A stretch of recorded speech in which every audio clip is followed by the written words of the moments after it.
Place au parti pris route. François, vous restez avec moi. Nous rejoint Abnous Chalmani pour l'International.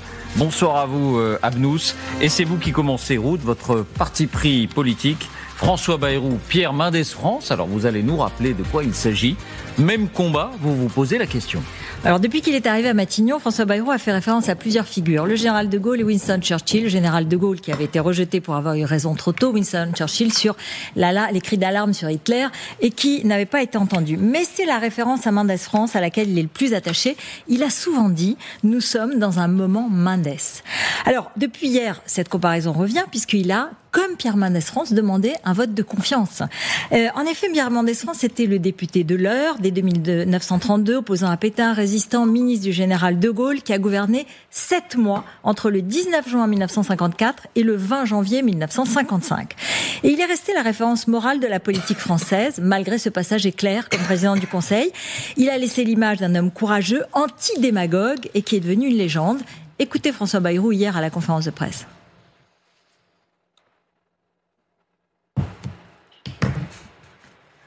Ça arrive.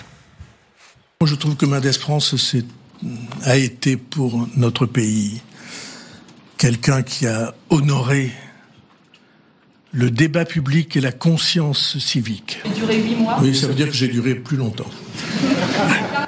Donc il y a une comparaison sur les durées. Alors, est-ce que cette comparaison est pertinente ? Il y a 2 points communs. François Bayrou se bat depuis 15 ans pour imposer le thème de la dette et des finances publiques dans le débat politique. Et en fait, Pierre Mendès France, qui a été le ministre du général de Gaulle dans son gouvernement provisoire, avait proposé un plan de rigueur au général de Gaulle qu'il a rejeté et il a dû démissionner. C'est-à-dire que c'est le même combat du sérieux économique, de la rigueur économique qui a animé ces 2 hommes. L'autre ressemblance, c'est qu'ils sont arrivés au pouvoir dans des circonstances extrêmement difficiles. Évidemment, Pierre Mendès France est arrivé en 1954, après le désastre de Dien Bien Phu, on s'en souvient. Il s'est reposé d'abord sur une très large coalition. Il a eu 419 voix venues de tout, de la gauche, y compris des communistes, du MRP, etc., mais elle s'était filochée à peine 1 mois après. Elle a commencé à se fragiliser. La droite du RPF, les colonialistes, le SFIE, le MRP lui-même qui l'a lâché progressivement. Et donc, il a fini de gouverner dans des conditions abominables. Alors, François Bayrou, lui, vous vous souvenez, il arrive après la censure de Michel Barnier. Et face à la même absence de majorité, peu prévoit qu'il va durer au-delà de quelques semaines. Il a résisté à 7 motions de censure et a gouverné en permanence dans une instabilité parlementaire qu'il n'est pas besoin de décrire. Sur le fond, ce que veut dire François Bayrou, c'est que comme Mendès, il a aujourd'hui le courage de dire la vérité même si elle heurte, de refuser le déni et de penser aux prochaines générations. Un souci qui, apparemment, a quitté un peu les autres responsables politiques. Dans l'Express de cette semaine, vous l'avez cité, je me battrai comme un chien, mais il a aussi dit une chose: le peuple a le droit de se tromper, mais les hommes politiques n'ont pas le droit de leur mentir. Et ça m'a rappelé une phrase de Mendès, ce qu'il a prononcé le jour de sa défaite. J'ai appris à la France la saveur amère de la vérité, et le point final, c'est moi qui le mettrai. Il y a quand même beaucoup de ressemblances dans cette démarche, si vous voulez. Bon, alors ça, voilà pour les points communs. Maintenant, il y a des différences. Évidemment, elles sont idéologiques. François Bayrou, il vient du centre. Les MRP, les démocrates chrétiens. Pierre Mendès France, il était radical socialiste, de gauche. Et je vous le disais, les communistes l'ont même soutenu à un moment. Enfin, en tout cas, ils n'étaient pas contre. Et l'ironie de l'histoire, c'est que le MRP a fait partie des partis qui ont fait tomber Pierre Mendès France. Ensuite, la situation politique. Pierre Mendès France avait acquis une popularité personnelle par ses causeries au coin du feu à la radio. Et le soutien d'une presse écrite puissante et très influente. Aujourd'hui, François Bayrou, on le sait, a établi des records d'impopularité. Et le système médiatique fragmenté, les réseaux sociaux, la brutalité de la politique ne lui ont pas du tout permis d'établir la même relation avec l'opinion publique, c'est indéniable. Bon, l'autre consolation, cette popularité de Pierre Mendès France n'a pas empêché de tomber.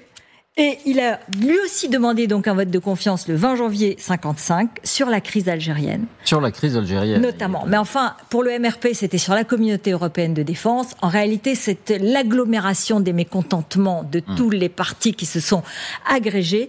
Et le score de Pierre Mendès France a été 319 contre 273 pour. Et en fait, il est tombé. Et donc cette comparaison, est-ce qu'elle permettrait à François Bayrou de se forger une légende qui pourrait lui permettre de dire en 2027, vous voyez à quoi je pense ? Je vous l'avais bien dit, C'est sans doute son projet ultime, on aura le temps d'en reparler.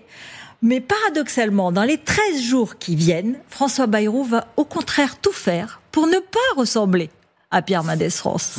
Il faut rappeler que Pierre Mendès France, 15 ans après, il a formé un ticket pour la présidentielle avec Gaston Defferre. Absolument. Ils ont fait 5%. Il n'avait pas compris l'esprit de la Ve République. Et puis il avait même été 3 mois ministre de Guy Mollet en 56. Enfin bon, après il a fait quelques tentatives qui n'ont pas réussi. Mais l'image qui est restée, c'est celle-là. Ah oui, l'image d'un homme d'État. Oui. Malgré la brièveté de son passage au pouvoir. C'était déjà Matignon ? C'est vrai. Le président du Conseil, oui. C'était déjà l'hôtel Matignon. En même temps, cette comparaison est assez bizarre, parce que la postérité de Mendès France, elle est de l'ordre du témoignage. Elle est une légende, elle est une forme de légende. Elle est une forme de légende, mais bon, ce qu'il a fait, on se souvient du verre de lait donné aux écoliers. Mais et il a fait la décolonisation, il a fait la fin de la guerre d'Indochine, il a fait la décolonisation. L'homme qui a changé la France, c'est De Gaulle, c'est après.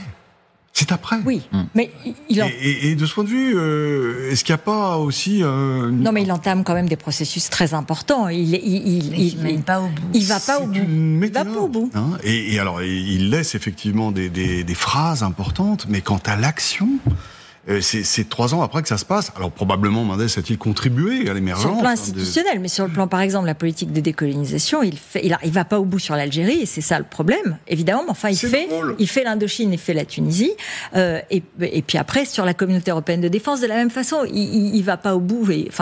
Mais il a un discours de vérité qui est tout à son honneur et qu'on aimerait quand même entendre encore. François, votre parti pris économique, éclairez-nous. Parce que depuis 24 heures, avec le dévissage de la bourse de Paris, avec ce mot de FMI qu'on entend, on ne sait pas si on est vraiment au bord de la falaise, pour reprendre les images qui circulent beaucoup, ou si c'est exagéré. Je vous propose d'écouter Éric Lombard, il s'exprimait ce matin justement, il a mentionné ce risque de FMI. Souvent, on me dit dans telle ou telle émission, mais pourquoi est-ce qu'on ne fait pas comme l'Espagne ou le Portugal ? Mais en Espagne ou au Portugal, c'est effectivement le FMI, la Banque Centrale Européenne et la Commission. Donc il y a bien un risque que c'est un risque le FMI intervienne si d'aventure la situation financière se dégradait. C'est un risque que nous souhaitons éviter, que nous devons éviter, mais je ne veux pas vous dire que le risque n'existe pas. Alors, cette question du FMI a été commentée dans la journée par différentes personnes, notamment François Villeroy de Galhau, le patron de la Banque de France, qui a dit « mais ce n'est pas possible ». Éric Lombard a raison. Il y a un vrai risque aujourd'hui. Dans quelle situation le FMI intervient-il ? En cas de crise financière, en cas, disons, dans la phase terminale de la crise financière. Parce qu'avant cela, il se passe ce qui commence à se passer en France, c'est-à-dire une asphyxie progressive par les taux d'intérêt. C'est ça le sujet premier. Pourquoi se produit-elle ? Parce que les taux d'intérêt auxquels nous empruntons, 300 milliards d'euros par an, c'est un prix qui varie en fonction de l'offre et de la demande. Quand vous avez des prêteurs qui se pressent pour prêter à la France, le prix baisse, le taux d'intérêt baisse. En revanche, quand les prêteurs se défient de l'emprunteur, la France en l'occurrence, à cause du risque politique, eh bien le prix monte, c'est-à-dire que les taux d'intérêt s'élèvent. Et c'est là qu'est le danger, évidemment, parce que toute l'économie se finance grâce à ces taux d'intérêt. Nous, en achetant nos biens immobiliers, les entreprises en investissant et l'État en s'endettant. Donc plus le prix est élevé, plus la charge d'intérêt est élevée, et ça peut alimenter une espèce de cercle vicieux. Parce que les investisseurs, voyant que les taux d'intérêt qu'ils ont contribué eux-mêmes à faire monter sont trop élevés pour que l'emprunteur puisse les supporter, se défient encore davantage, prêtent encore moins et font grimper encore une fois ces taux qui peuvent atteindre 10, 20, 30%. On a vu ça dans les paroxysmes de la crise grecque. En France, on est à 3,5. Aujourd'hui, on est à 3,5. C'est 0,8 de plus que l'Allemagne. C'est un niveau, un écart sans précédent depuis la dissolution. Alors ça reste acceptable, mais les chiffres ont été rappelés hier par François Bayrou. On est quand même tout près d'une situation où les intérêts de la dette représenteraient 100 milliards d'euros par an. C'est dans ces cercles vicieux que le FMI intervient. Parce que pour stopper cette boucle, il faut un prêteur en dernier ressort qui rassure. C'est-à-dire qui arrive avec un paquet de milliards et qui sécurise les prêteurs et qui du coup voit bien qu'il y a des liquidités qui vont pouvoir être remboursées et qui se remettent à prêter et enclenchent un cercle vertueux qui permet de faire baisser ces taux d'intérêt. Ce serait plus le FMI que la Banque Centrale Européenne. Alors, c'est une question qui s'est posée au moment de la crise grecque, au moment de la crise irlandaise, espagnole, dont parlait Éric Lombard à l'instant. Les Européens étaient hostiles à l'intervention du FMI seul, parce qu'ils y voyaient quelque chose, au fond, d'un peu humiliant, et ils ont dit, nous sommes dans l'euro, nous allons constituer ce qu'on appelle une troïka, avec le FMI, qui a une expertise dans le redressement des finances publiques, la Banque Centrale Européenne, qui est responsable de l'euro, et la Commission Européenne, qui était là un peu pour décorer, mais qui théoriquement surveille les finances publiques. Ça serait probablement un attelage de ce genre-là. Mais le problème, évidemment, c'est que le prêteur en dernier ressort, qu'il soit seul avec le FMI ou 3 avec la Troïka, il ne travaille pas gratuitement. C'est-à-dire qu'en échange, il demande des réformes assez profondes qui portent à la fois sur les dépenses publiques, sur le niveau des salaires de la fonction publique, sur les niveaux de transfert, peut-être les retraites, etc.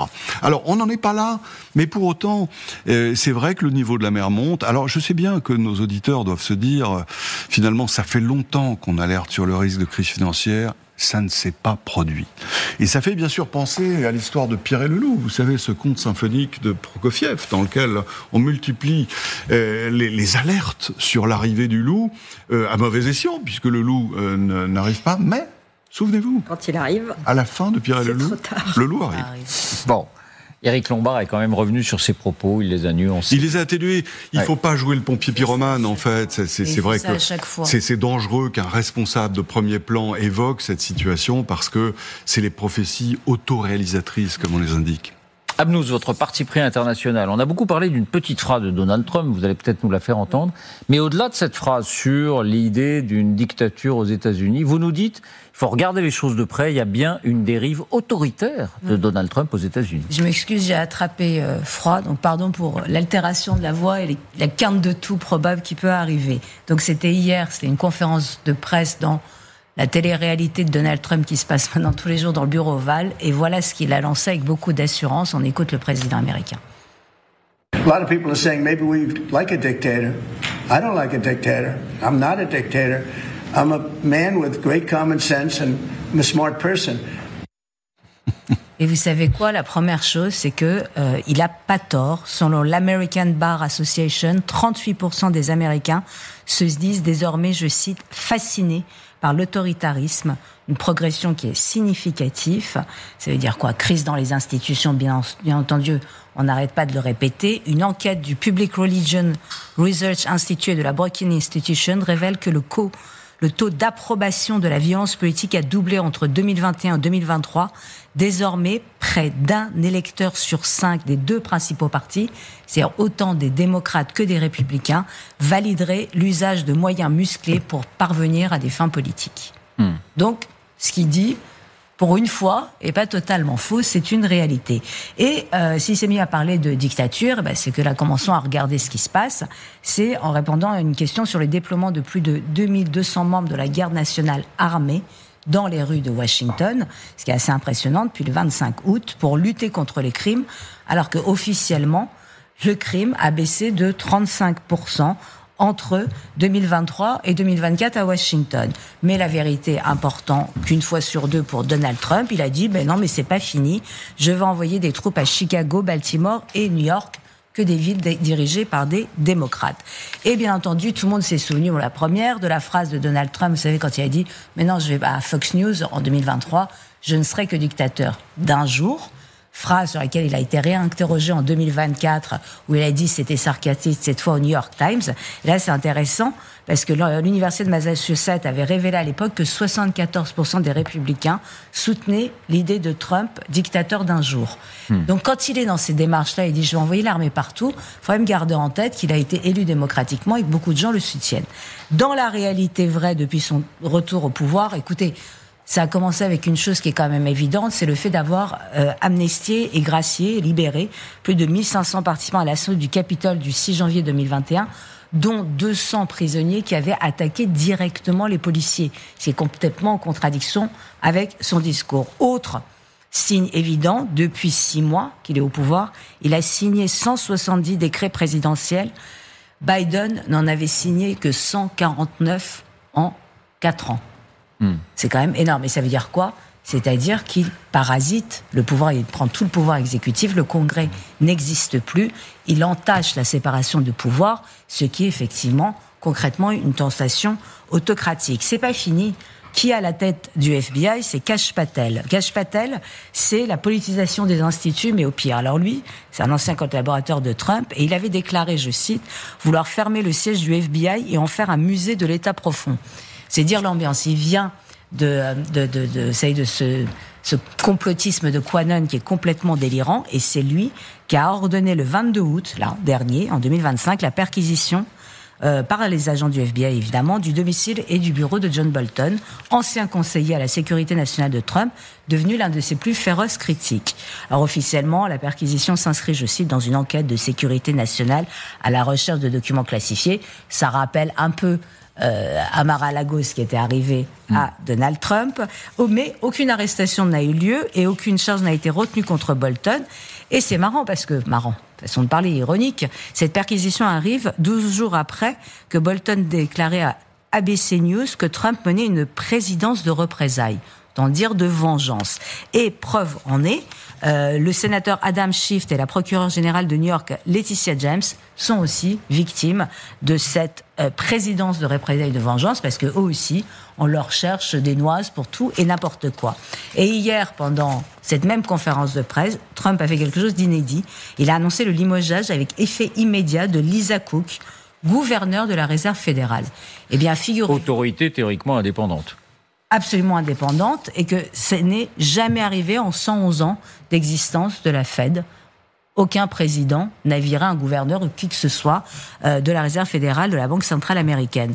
Donc Trump accuse Cook d'avoir fait de fausses déclarations sur un ou de plusieurs accords hypothécaires. Alors elle, pareil. Elle n'a pas été mise en examen, rien du tout. Elle refuse de démissionner. Le président Trump prétend m'avoir licencié pour cause grave, alors qu'aucune cause n'existe selon la loi. Il n'a pas autorité par le faire. Donc elle résiste. Mais que ce soit le limogeage de Lisa Cook, la perquisition de chez John Bolton, il est en train de démanteler tous les contre-pouvoirs. La séparation des pouvoirs donc disparaît dans cette espèce de maras, ces attaques permanentes. Mais surtout, je suis allée regarder parce qu'on se dit, et nous alors ? Eh bien, figurez-vous que d'après la dernière enquête en Europe sur la tentation autoritaire, 43% des jeunes Européens envisagent des alternatives au système démocratique qui ne seraient pas tout à fait démocratiques. Donc, tant qu'on ne gérera pas la frustration, le ressentiment et le manque de confiance dans les institutions, eh bien, Trump ne pourra devenir qu'un héros pour les nouvelles générations. Merci à vous trois pour ces partis pris. Merci à vous de nous avoir suivis.